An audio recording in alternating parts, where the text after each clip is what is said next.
Hello കൂട്ടുകാരെ, ഞാനിപ്പോൾ ഈ ഒരു വീഡിയോ ചെയ്യുന്നത് ഒട്ടും താല്പര്യം ഉണ്ടായിട്ടല്ല, അവരുടെ ഒരു സബ്ജക്റ്റ് എടുത്ത് വീഡിയോ ചെയ്യണമെന്ന് ആഗ്രഹിച്ചിട്ടുമല്ല.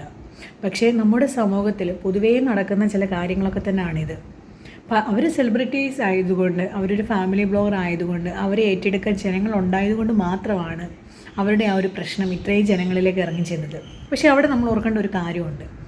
ഇതുപോലെ ഓരോ വീടുകളിലും ഓരോ പെൺകുട്ടികളും വിവാഹം കഴിഞ്ഞ് ചെല്ലുമ്പോൾ പല പ്രശ്നങ്ങളും അഭിമുഖീകരിക്കുന്നുണ്ട്.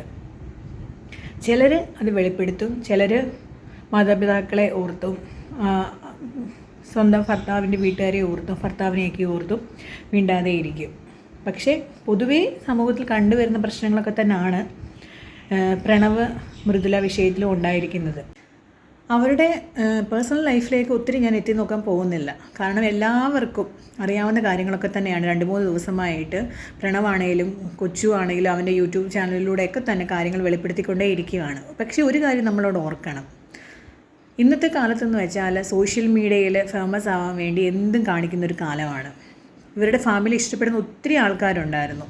കാരണം അവരുടെ ആ ചാനൽ എടുത്ത് നോക്കിയപ്പോഴാണ് എനിക്ക് ആ കാര്യങ്ങളൊക്കെ തന്നെ മനസ്സിലായത്. അവരുടെ ആ കുടുംബത്തിൻ്റെ ബോണ്ടിങ്ങും കാര്യങ്ങളും ഒക്കെ ആയിരുന്നു അവരുടെ സബ്സ്ക്രൈബേഴ്സിന് ഏറ്റവും കൂടുതൽ ഇഷ്ടവും. പ്രണവ് തന്നെയാണെങ്കിലും കൊച്ചു തന്നെയാണെങ്കിലും വീഡിയോസൊക്കെ ഇടുമ്പോൾ തന്നെ എല്ലാവരും പറയുന്നുണ്ടായിരുന്നു, എല്ലാവരും ഒത്തൊരുമിച്ചുള്ള വീഡിയോസാണ് അവർക്ക് കാണേണ്ടതെന്നും നിങ്ങൾ തമ്മിൽ എന്താണ് പ്രശ്നമെന്നും ഒക്കെ ചോദിക്കുന്നുണ്ടായിരുന്നു. പ്രണവും മൃദുലയും കൂടി ഇന്നലെ വൈകിട്ട് പബ്ലിഷ് ചെയ്തൊരു വീഡിയോ ഉണ്ട്, അൺമാസ്കിങ് എന്ന് പറഞ്ഞ്. ആ വീഡിയോയിലൂടെയാണ് ജനങ്ങൾ കൂടുതലും സത്യങ്ങൾ മനസ്സിലാക്കിയത്. ശരിക്കും പറഞ്ഞാൽ അവരവിടെ നേരത്തെ ആ ഒക്ടോബർ 27 എന്ന് പറയുന്ന ദിവസം അവരുടെ വീട്ടിൽ നടന്ന കാര്യങ്ങൾ ഷൂട്ട് ചെയ്ത് വെച്ചതുകൊണ്ട് മാത്രമല്ലേ ജനങ്ങൾ ഇത്രയും അവർ പറഞ്ഞ കാര്യങ്ങൾ വിശ്വസിച്ചത്. അതിനു മുൻപ് ആ അച്ഛൻ്റെയും അമ്മയുടെയും അനിയൻ്റെയും വീഡിയോസ് വന്നപ്പോൾ ഫുൾ ജനങ്ങളും ആ പ്രണവിനെയും മൃദുലയും ആയിരിക്കും ഒരുപക്ഷെ കുറ്റം പറഞ്ഞിട്ടുണ്ടാവുക. അങ്ങനെ ആവാനാണ് ചാൻസ് കൂടുതൽ. പക്ഷേ ഇന്നലത്തെ ആ വീഡിയോയോട് കൂടി കാര്യങ്ങൾ തകിടം മറിയുകയാണ് ചെയ്തത്. അപ്പോൾ ഇത്രയും കാര്യങ്ങളൊക്കെ എല്ലാവർക്കും അറിയാവുന്നതാണ്. ഇതിനെ ആരെങ്കിലും അറിയാതെ ഈ വീഡിയോ കാണാൻ ഇടയായാൽ അവരുടെ അറിവിലേക്ക് വേണ്ടി മാത്രം ഞാൻ പറഞ്ഞ കാര്യങ്ങളാണ്. ഞാനിതൊന്നുമല്ല പറയാൻ ഉദ്ദേശിച്ചത്. ശരിക്കും പറഞ്ഞാൽ ഇന്നത്തെ കാലത്തിൽ റീൽസിൻ്റെ പുറകെയും ഫേമസ് ആവുന്നതിൻ്റെ പുറകെയും ഒക്കെ തന്നെയാണ് ജനങ്ങൾ. ഞാൻ തന്നെ ഈ ഒരു ചാനലിൽ മോട്ടിവേഷൻ പോലുള്ള കൊച്ചു കൊച്ചു കാര്യങ്ങൾ, എനിക്ക് തോന്നുന്ന കാര്യങ്ങൾ പബ്ലിഷ് ചെയ്തപ്പോൾ പല ആൾക്കാരും പേഴ്സണലി എന്നോട് ചോദിച്ചിട്ടുണ്ട്, ഇതൊക്കെ ഇരുന്ന് ആര് കാണാനാണ്, ഇതൊക്കെ ഓൾറെഡി എല്ലാവരും പറഞ്ഞു വെച്ചേക്കുന്നതല്ലേ, ഇതൊക്കെ ഏത് കാലത്ത് സക്സസ് ആവാനാണ് എന്നൊക്കെ. എനിക്ക് എൻ്റെ ഡെയിലി ലൈഫ് എടുത്ത് കാണിക്കാൻ താല്പര്യമില്ലായിരുന്നു.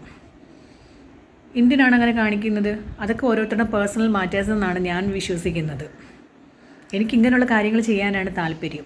പക്ഷേ അവരവരുടെ ഹാപ്പി മൊമെൻറ്റ്സ് മാത്രമാണ് അവിടെ യൂട്യൂബ് ചാനലിൽ കാണിച്ചിട്ടുള്ളതെന്നാണ് ഒരു വട്ടം ഞാനതിൽ പ്രണവിൻ്റെ വീഡിയോയിൽ കേൾക്കാൻ ഇടയായത്.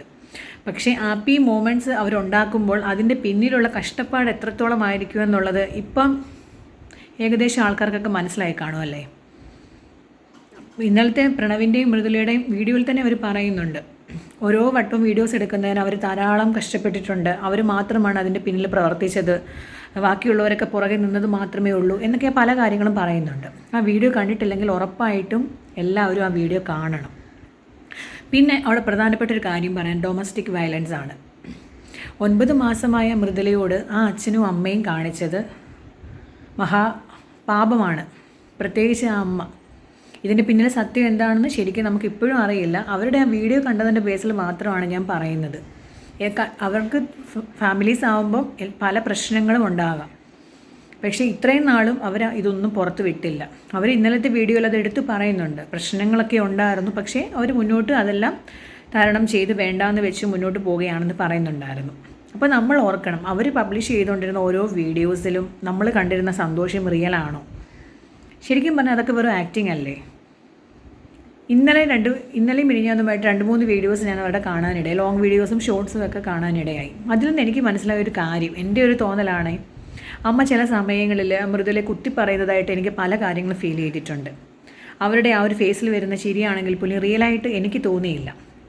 ഇപ്പോൾ എന്നെ കേൾക്കുന്ന നിങ്ങളിതോർക്കും, നീ ഇത്രയും കാര്യങ്ങളൊക്കെ അറിഞ്ഞതുകൊണ്ടല്ലേ നിനക്ക് അങ്ങനെ തോന്നിയത് എന്നോർക്കും. അത് സത്യമായിരിക്കും ചിലപ്പം കേട്ടോ. ഞാൻ അമ്മയെ ആ കണ്ണോട് കണ്ടതുകൊണ്ടായിരിക്കും, എൻ്റെ പ്രശ്നമായിരിക്കണം. പക്ഷേ എനിക്കെന്തോ അങ്ങനെ നല്ലതുപോലെ ഫീൽ ചെയ്തു. മൃദുല എന്ന് പറയുന്നത് ഏതൊരു പെൺകുട്ടികളും ആഗ്രഹിക്കുന്നത് പോലെ അത്രയും ബോണ്ടിങ് ഉള്ള ബ്രദേഴ്സിൻ്റെ ആണെങ്കിലും പേരൻസിൻ്റെ ആണെങ്കിലും ഇടയിലേക്ക് ചെന്ന ഒരാളാണ്. ഏതൊരു പെൺകുട്ടി ആഗ്രഹിക്കുന്നതുമായിരിക്കും. അവരുടെ വീഡിയോസ് കാണുമ്പോൾ എല്ലാ പെൺകുട്ടികളും ആഗ്രഹിച്ചിട്ടുള്ളതുമായിരിക്കും. പക്ഷേ അവരുടെ ഇടയിൽ പൊട്ടിത്തെറികൾ ഉണ്ടായിരുന്നു. അത് പബ്ലിക്കിൻ്റെ മുൻപിൽ അവർ പബ്ലിഷ് ചെയ്തില്ല എന്നത് മാത്രമാണ്. പക്ഷേ ഇപ്പം അവരുടെ കൈ വിട്ടുപോയി കാര്യങ്ങൾ. അപ്പോൾ മാത്രമാണ് അവർ ഇതും ഇങ്ങനൊരു വീഡിയോയുമായിട്ട് പുറത്ത് വന്നത്. അവർക്കതും ചെയ്യാൻ താല്പര്യമില്ലായിരുന്നു എന്ന് അവർ ഇന്നലെയും വീഡിയോയിൽ പറഞ്ഞു. പക്ഷേ അച്ഛൻ്റെയും അമ്മയുടെയും കൊച്ചുവിൻ്റെയും വീഡിയോസ് കണ്ട് ജനങ്ങൾ അവരെ കുറ്റപ്പെടുത്തിക്കൊണ്ട് ചെന്നപ്പോൾ മാത്രമാണ് ഇനിയും കാര്യങ്ങൾ വെളിപ്പെടുത്തണമെന്ന് അവർക്ക് തോന്നിയത്. സ്വന്തം അച്ഛനും അമ്മയുമാണ് എന്നും പ്രണവ് അവിടെ പറയുന്നുണ്ട്. പക്ഷേ ഒരു സ്വന്തം അച്ഛനും അമ്മയല്ലേ ഒരു മോൻ്റെ ഭാര്യയോടും ആ ഒരു കുഞ്ഞിനോടും, ജനിക്കാൻ പോകുന്ന കുഞ്ഞിനോട് പോലും അങ്ങനെ കാണിച്ചത്? അവർ ഹോസ്പിറ്റലിൽ വന്ന് ഡെലിവറി ടൈമിൽ കാണിക്കുന്ന കോപ്രായങ്ങളൊക്കെ നമ്മൾ കാണുന്നുണ്ട്. ഇന്നലെ അവർ പറയുന്നുണ്ട് വീഡിയോസിന് വേണ്ടി മാത്രമാണെന്ന്. ശരിക്കും പറഞ്ഞാൽ ഇന്നത്തെ കാലത്തിന് മനുഷ്യന് എന്തെങ്കിലും വാല്യൂ ഉണ്ടോ? സ്നേഹത്തിന് എന്തെങ്കിലും വാല്യൂ ഉണ്ടോ? ഇന്നലെ ഞാനൊരു ഷോട്ട് ഇട്ടിരുന്നു, ഏറ്റവും വലിയ സമ്പാദ്യം എന്ന് പറയുന്നത് ആരോഗ്യമാണെന്ന്. പക്ഷേ എല്ലാവരും പണത്തിന് പിന്നാലെ, പണം ഉണ്ടാക്കാൻ വേണ്ടിയുള്ള നെട്ടോട്ടത്തിലുമാണെന്ന്. ഞാൻ പറയുന്ന കാര്യങ്ങൾ പലതും കേൾക്കുന്ന നിങ്ങൾക്ക് തോന്നും ഇവർക്ക് എന്തെങ്കിലും കുഴപ്പമുണ്ടോ എന്നൊക്കെ തോന്നും.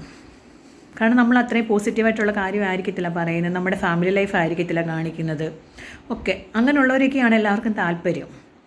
പക്ഷേ പല കാര്യങ്ങളും ആലോചിച്ച് നോക്കുമ്പോൾ ഒരു പക്ഷേ നിങ്ങൾക്കത് പിടികിട്ടും. എന്നെപ്പോലെയുള്ള ധാരാളം കുഞ്ഞു കുഞ്ഞു ചാനലുകൾ, കുഞ്ഞു കുഞ്ഞു കാര്യങ്ങൾ അവരെയും കൊണ്ട് പറ്റുന്ന ആൾക്കാർ ചെയ്യുന്ന ഒത്തിരി ചാനലുകാരുണ്ട്. നിങ്ങൾക്ക് പറ്റുമെന്നുണ്ടെങ്കിൽ അങ്ങനെയുള്ളവരെ സപ്പോർട്ട് ചെയ്യാൻ നോക്കുക മാക്സിമം. നമ്മൾ റീൽസിൽ കാണുന്ന എല്ലാ കാര്യങ്ങളും സത്യസന്ധമായിട്ടുള്ളതാണെന്ന് ഒരിക്കലും കരുതരുത്. മിന്നുന്നതെല്ലാം പൊന്നാവണമെന്ന് ഒരിക്കലും നിർബന്ധമില്ല. പിന്നെ ഡൊമസ്റ്റിക് വയലൻസ്, അത് പൊറുക്കാൻ പറ്റാത്തൊരു തെറ്റ് തന്നെയാണ്. എനിക്കവിടെ പേഴ്സണൽ മാറ്റേഴ്സിനെ പറ്റി സംസാരിക്കാൻ കൂടുതൽ താല്പര്യമില്ല. പക്ഷേ സ്വമേധയാ പോലീസ് കേസ് എടുക്കണം എന്ന് തന്നെയാണ് എൻ്റെ ഒരു അഭിപ്രായം. കാരണം ആ മോന് അച്ഛനും അമ്മയ്ക്കും എതിരെ കേസ് കൊടുക്കാൻ വളരെ ബുദ്ധിമുട്ടുണ്ട്. കാരണം അവരന്ന് വീട്ടിൽ നിന്ന് ഇറങ്ങുന്ന സമയത്ത് പോലും 1 മണിക്കൂറോളം പോലീസ് സ്റ്റേഷനടുത്ത് വെയിറ്റ് ചെയ്തു. അവരുടെ വീഡിയോസൊക്കെ ഇപ്പം യൂട്യൂബിൽ വൈറലാണ്, എല്ലാവരും കണ്ടിട്ടും ഉണ്ടാവും. ആ അച്ഛനോടും അമ്മയോടും മോൻ കാണിക്കുന്ന ഒരു ദയ പോലും ആ അച്ഛനും അമ്മയും തിരിച്ച് അവരോട് കാണിച്ചില്ല എന്നുള്ളതാണ് വളരെ ദയനീയാവസ്ഥ എന്ന് പറയുന്നത്. എല്ലാവരും പണത്തിന് വേണ്ടി എന്തും ചെയ്യാം എന്നുള്ളൊരു കാലഘട്ടത്തിലാണ് ജീവിക്കുന്നതും അതിനുവേണ്ടിയാണ് ഓരോന്ന് കാട്ടിക്കൂട്ടുന്നതും. കർമ്മം എന്നൊരു കാര്യമുണ്ട്. എന്താണോ അവനവൻ ചെയ്യുന്നത് അതിനുള്ള ഫലം എപ്പോഴാണെങ്കിലും ഉറപ്പായിട്ടും തിരിച്ചു കിട്ടും, തെറ്റ് ആരുടെ ഭാഗത്താണെങ്കിലും. ഈ പറയുന്ന ജനങ്ങൾ തന്നെയാണ് അവരെ ഇത്രയും ഫേമസ് ആക്കിയതും. അപ്പം ഈ എന്നെ കാണുന്നതും അവരെ കാണുന്നതുമായി ജനങ്ങൾ തന്നെ ആണ് തീരുമാനിക്കേണ്ടത് എന്തിനു കൂട്ട് നിൽക്കണം, എന്തിനു കൂട്ട് നിന്നുകൂടാ എന്നുള്ളതും. എനിക്ക് ഇത്രയും മാത്രമേ പറയാനുള്ളൂ. Thank you.